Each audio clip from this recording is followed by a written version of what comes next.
I so appreciate the opportunity to really shine a light on the impact that this administration's decisions are having right here at home in Nevada from the very people, Nevadans, that I've been talking to. I have to say, it's always great to be back here in Reno. But, you know, this is the day after Memorial Day. This is the day traditionally in Nevada after Memorial Day kicks off the summer season. Travel, outdoor recreation, people coming to Nevada. It's critical for our economy as well here in Nevada. We rely on tourism, outdoor recreation industries, and it's currently crunch time for our national parks, our small businesses, and our travel industry. Most people don't realize this, but local outdoor recreation contributes $8.1 billion to Nevada's economy annually. That's $8.1 billion. And whether it's visitors from across the country or throughout the world, or Reno families just enjoying what makes this such a great place to live, each year hundreds of thousands of people come and take a part of entertainment, whether it's outdoor recreation or the hospitality that Northern Nevada has to offer. Nevada's natural beauty alone isn't what brings its visitors. It's our National Park Service staff as well, who keep our parks and sites functioning and clean and keep our visitors safe. It's our Forest Service. It's our Bureau of Land Management staff who clean up our trails and prevent fires from putting a stop to tourist season. And it is our small businesses that cater to any and all needs for tourists. That's why the actions of this administration have been devastating to Nevada and its economy. Trump administration has fired thousands of National Park Service employees, slashed funding for our tourism and travel industries, and has raised costs for families. It is a dangerous policy. Just listen to this. 20% of the already small staff at Great Basin National Park have been laid off just because they were probationary employees, meaning they either had been promoted to a higher position or had their jobs for less than a year. Let me be very clear. Probationary employee at the federal level, you could have just started that job and been there for a year, or you could have been working for one of these federal agencies like the Park Service for a number of years and you just got promoted and now you're being laid off. And they were being laid off not because they were unqualified or because they weren't doing their jobs well. They were being laid off by this administration so that they could then find funding to pay for the tax breaks for the very wealthy and these corporations in this tax bill that they're trying to move. But here's the deal. We know here in Nevada, those layoffs, they're real people. We know them. They're our family members. They're our neighbors.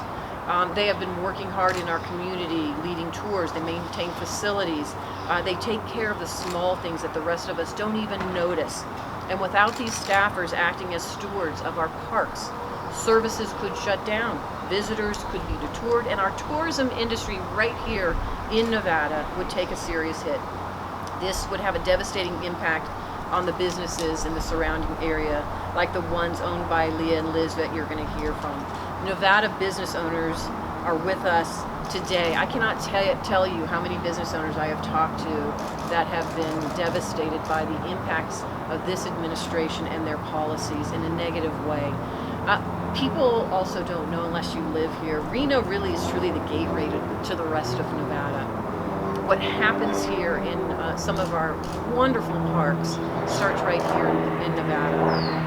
And I will tell you, as you get further out and you go into Baker, Nevada, which is right there in Great Basin National Park, it's a whole other world. And so many people have had the opportunity to experience it, and so many Nevadans who work out there have benefited from this tourism and travel industry. But it's at risk now because of the policies of this administration. So I am grateful for coming out today, but I'm grateful for these businesses to stand up and talk. The only way we're going to address what's happening here and push back on this administration is to shine a light on what their policies are doing and the negative impact it's having right here in Nevada by the very voices that are seeing the devastating impacts of this policy. So I am pleased to have them join me today, and I am going to have them kick it off with our incredible Washoe County Commissioner and Reno Sparks Convention and Visitors Authority Board Member Alexis Hill, who's joining us as well. Thank you. Thank you.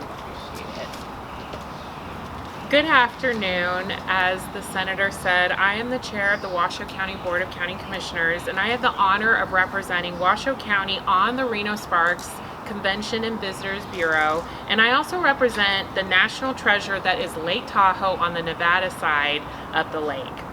I wanted to start my remarks by giving you some context on how important tourism is to our county. It's a $5.2 billion economic impact annually. It is a $440+ million in state and local taxes are generated with our tourism income. It's 43,000 jobs are generated in our county by tourism. Nearly 4 million visitors come through our county every year. And that creates $3.1 million of cash and room nights annually and $450 million of room revenue. 4.8 million air passengers go through the Reno Tahoe International Airport every year. And we know that each visitor that flies into the Reno Tahoe International Airport will spend at least one day visiting Lake Tahoe. As an avid outdoor enthusiast, I know firsthand that Lake Tahoe offers year-round opportunities to connect with nature. Tahoe's public lands belong to all of Americans, and they form the backbone of Tahoe's $5 billion annual outdoor recreation and tourism economy. Nearly 80% of Lake Tahoe is owned and managed by the U.S. Forest Service. These federal public lands attract millions of visitors each year and support year-round community of 55,000 residents. Today I want to express grave concerns about the current and proposed federal cuts in land management agencies. The Forest Service has been underfunded and understaffed in the Tahoe Basin for years.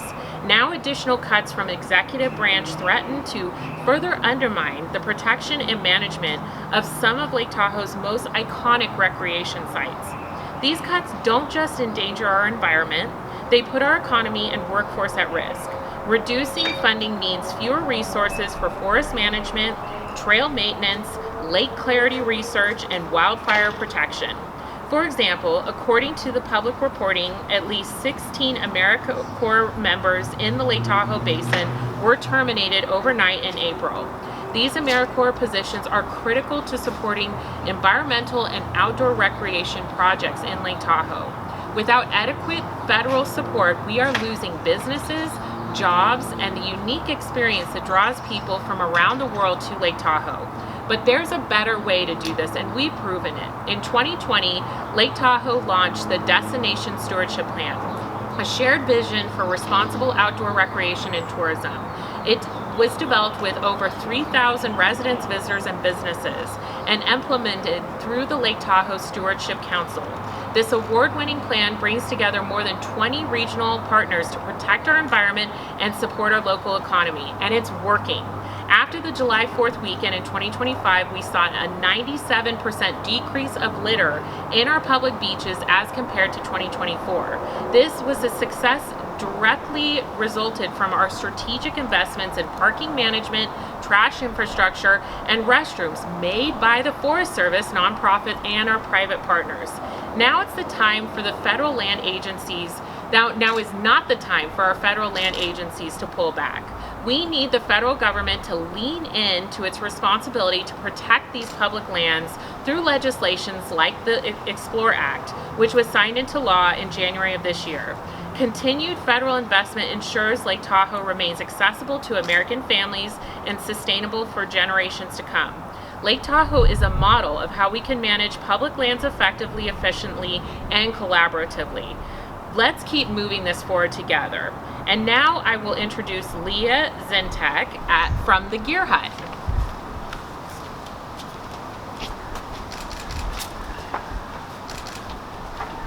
Good afternoon. My name is Leah Zint, and I'm the owner of Gear Hut, a consignment shop based in Reno that specializes in used mountain sports gear and apparel. Our mission is to make the outdoors more accessible and equitable while reducing the environmental impact of the outdoor industry. By rehoming gear, we ensure that more people can enjoy our natural spaces without the exclusive, high cost, or environmental waste of buying new recreational equipment. Because of our unique business model, we're deeply connected to Reno's ever-growing outdoor community. We serve everyone, From folks retiring their skis after a knee replacement, to families gearing up for their first ever camping trip, to thru hikers renting a bear canister for the Tahoe Rim Trail. Due to the relationships we've built with nearly 3,000 local consigners, we are also actively witnessing the challenges our community members are facing: job cuts, hiring freezes, and financial hardship and uncertainty. These are our neighbors, our friends, our community. Invaluable folks who have dedicated their lives towards protecting our environment, now left in a state of career questioning. My concern today is the growing lack of priority for managing our public lands. Outdoor recreation in Nevada is booming, especially since 2020, and it's brought significant growth to our shop. Each year, I see more and more first-hand adventurers preparing to hike, bike, paddle, ski, and climb. More people visiting and locally, wanting to embrace the beauty of our region. But this growth and ever-increasing population also demands responsible management. Now is not the time to scale back. People aren't going to stop playing or visiting just because funding halts. Without adequate services, education, and management, I'm concerned for the clear strain this puts on our existing systems for irreversible environmental damage, and I'm anxious about safety issues, especially for first-time and backcountry recreators, my community. I'm here today to support collaborative, smart, and socially responsible investment in our public lands. As a small business built on creating access for our community to explore wild places, we believe in protecting them for the next generation. Thank you. I'd like to pass the mic to Nicole Flankus. Okay. Hi everyone, my name is Nicole Flankus and I'm an executive board member of the Nevada Outdoor Business Coalition. Our mission is to advocate, support, and grow our outdoor business industry here in Nevada, and I have the honor of working very closely on the policy and advocacy for our organization. Most of our members are small businesses. They're spread throughout our urban and rurals, and they employ Nevadans and they serve Nevadans. And they rely on access to our beautiful public lands and the employees of those parks that make them safe and make them available for us. And subsequently, we rely on domestic and international tourism as outdoor businesses. We rely on people coming to this state that want to enjoy the 52 million acres dedicated to public lands. So outdoor recreation and access to our public lands is a big deal.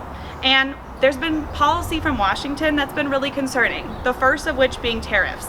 We have a lot of product businesses here, small businesses that rely on a supply chain that doesn't exist here in the United States. So what we're looking for is policies that support our small businesses. These tariffs are right now hurting them, and they're hurting Nevadans. The cost is on you. And the next part I want to talk about is how we've cut our federal employees. Those employees are the ones that make those public lands safe and accessible, and without those employees, a lot of Nevadans won't be able to get outside. There's been a lot of wonderful pieces of state legislation that have tried to increase accessibility to our public lands, some of which being the Trails to Transit Task Force that would look at a way to make more public transit available to get us out to those public lands. But if those public lands aren't properly maintained and have staff to make them safe, that task force won't be able to accomplish those goals. The next narrative I want to talk about is how we've been hurt on the tourism aspect. Working at the legislature here in the state, I learned through the Economic Forum that we're looking at some downturns, potentially 2008, 2009 downturns for what our tourism is looking like in the next 2 years. And if that's the case, an industry that relies on tourism like outdoor recreation could be really hurting. And if those lands that they rely on are becoming increasingly less accessible, that's doubly hurting our local businesses and our local Nevadans. So what can we do? We can look at federal policy that lifts up our small businesses, lifts up our federal workers that protect our parks, and looks for outdoor recreation businesses to support in our local community. We want preservation and access of our public lands, and we want policy that recognizes the value of smart environmental conservation and stewardship, and that is our role. Thank you. I'm going to introduce Liz Woolley from the Stargazer Inn and the Bristlecone General Store.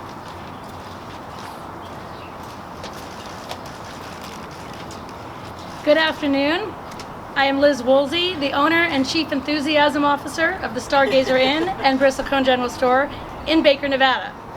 Located 4.5 hours north of Las Vegas and 6 hours east of Reno on the loneliest highway in America, near the Utah border. It is often remarked that we live in the middle of nowhere, but I say we live in the middle of everywhere. Baker is home to Great Basin National Park, one of the most remote national parks in the continental United States.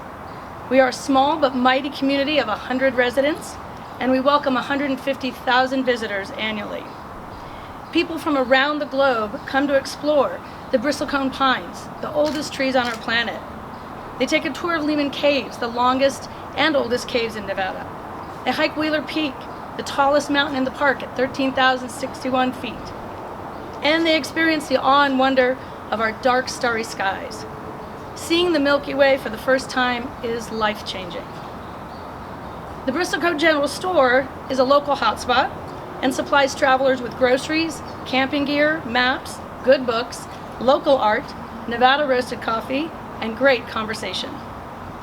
The Stargazer Inn provides a cozy night's rest in our historic hotel rooms and brand new cabins. We are open January through November and organize events throughout the year that connect people with each other and with the natural and cultural world around them. Baker is in White Pine County, which is the size of Massachusetts with only 6,000 people. We have more mountains than residents. Last year, the White Pine County Tourism and Recreation Board recorded over 1 million visitors, $65 million in visitor spending, and 66% of total sales came from visitors. Our businesses cannot survive without visitors. Budget and staffing cuts to the national parks and federal lands have already had a negative impact in White Pine County. Since January, numbers have been down each month compared to last year by double digits. This will have a ripple effect across the state. People traveling to Baker and Great Basin National Park drive hours through Nevada, stopping for gas, food, and lodging in rural towns along the way. I am honored to represent the businesses of Nevada who pour their heart and soul and passion into their communities, and will work with Senator Cortez Masto to ensure that the national parks and public lands will be well managed and funded so that our livelihoods can continue to thrive and grow. And now it is my pleasure to introduce my husband and the Chief Fun Officer at the Stargazer Inn and Bristlecone General Store, James Wolsey. Good morning, I'm James Wolsey. I am the Chief Fun Officer of the Stargazer Inn and Bristlecone General Store in Baker, Nevada. Before this, I was the Superintendent of Great Basin National Park, and I finished a 32-year career with the National Park Service, raising in rank from a park ranger to the Superintendent of Great Basin, which is Nevada's national park. Our national park system has over 430 units, and these preserve the most important places in the United States. They range from natural to historic sites. Some examples of natural sites include Great Basin, Bryce Canyon, Death Valley and Acadia National Parks. Some examples of historic sites include the National Mall in Washington, D.C., our monumental core, the Statue of Liberty, the Springfield Armory, and the Liberty Bell in Philadelphia. These places have had an impact worldwide. The first national park in the world was created in the United States, was Yellowstone National Park. And that idea of national parks has since spread around the world. I love to travel, and wherever we go, we find national parks modeled on our national parks. And in fact, our National Park Service is a model worldwide for how to organize parks bureaucratically within a nation. So this model that we have developed as a country has had a worldwide impact, and we should be very proud of what we've accomplished. What are some of the benefits of parks? Well, the most important is that they preserve our most important places. And this is important. These are places that define us as a people, either historic or natural. And so it's important for us to preserve these for future generations. However, even without other benefits, we should do that. But in fact, there are lots of other benefits. This is an example where you could have your cake and you can eat it too. Those 433 units of the National Park Service, they attract 318 million visitors per year. Those visitors spend $55 billion in the U.S. economy and created 415,000 jobs in gateway communities around the United States.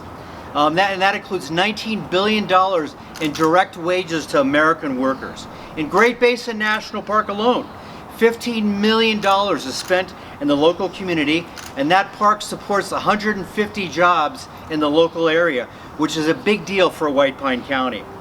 But some of the most important benefits are really these intangible things, and we see it every day in the store that we own.